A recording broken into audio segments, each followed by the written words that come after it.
After the show was canceled, I was approached by Canon Film to film Hercules. And I was excited because, you know, like I mentioned it before, I used to follow Steve Reeves. I never thought I'd be playing Hercules myself. We filmed in Greece, Rome, Italy. So it was a blast. We had some of the guys that filmed the original Hercules movie to film on our crew.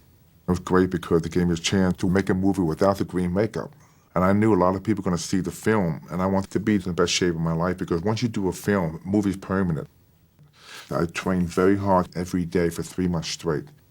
When I was there, I learned the different styles of sword fighting. It was a lot of fun because that's something I've always wanted to do. Sit with Danny was a lot of fun. She's a beautiful woman, great body and everything, and we had a lot of fun making the movie. There's 7 magnificent gladiators.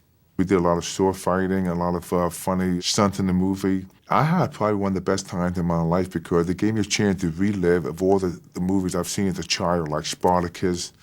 Dan Vallis played the villain in the movie. Well, Dan Vallis in the movie, I was happy because I remember him when he played Hercules himself. Also, we had Brad Harris. Brad played Hercules, and so I had a chance to work with him. Sinbad Bay, 1986. Sinbad the Seven Seas, directed by Enzo Castellari, and he's a wonderful director. And visually, it's beautiful. It's funny, it was playing on TV 2 nights ago, and my son watched it, and I said to him, of all the movies you've seen, I mean, which one you like the best? He goes, I like this one, I like Sinbad, because we gave a kid. Cage was one of my favorite movies because it gave me a chance to play a guy that was shot in the head in Vietnam, and then eventually he became involved in these human cockfights to survive. And I did a lot of research for the character, and I know when Cage came out, I got a lot of good review. Comedy's hard. I like playing comedy. I'm a neighbor on the show, King of Queens, playing Lou Ferrigno. They had me to play myself, and I just really love doing comedy. As a kid, they used to call me deaf mute. So I thought I was dumb, I was stupid because I didn't have my hearing. But when I started to lift weights, I said to myself, I'm gonna be so big, so strong someday, nobody's gonna pick on me. I guess I did gone too far in that direction. Santoor, I'm very excited about. The cover things that you never seen before. You see my family life, you see my children, and you see me get a chance to train with my friend of mine named Ira. Unfortunately, he passed away 2 years ago. He was my closest friend.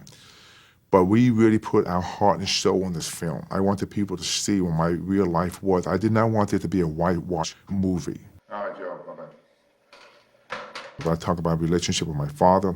I talk about my relationship with my friend and my wife talking about what it's like to be married to a man who's competing. And it's a movie I'm really extremely proud of because I think it's going to move a lot of people, especially people that have different disabilities, that have handicap. You see, I always advocate that every one of us has a handicap. Nobody's perfect.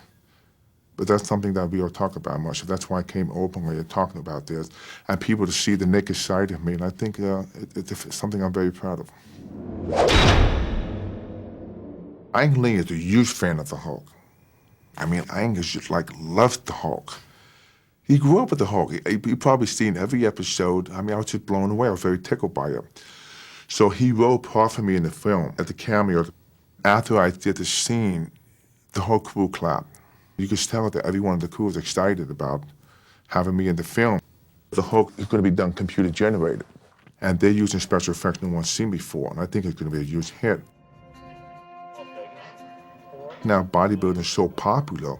Everyone wants to weight train. Bodybuilding, you know, has a lot of different advantages. It's something that everyone can do, men, women, kids.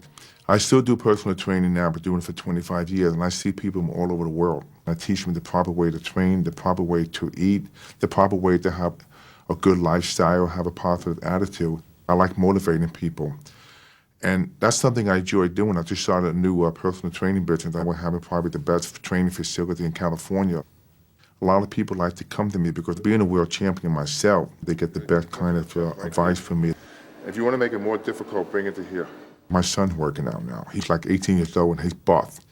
His arm is big and blonde hair, you know, he's 6'2", he weighs 230. And my youngest son, 12, he looks like a Hulkster too.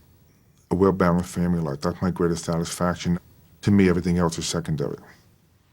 Believe in yourself and being best of friends with yourself and not competing with other people, but compete with yourself. That's very important.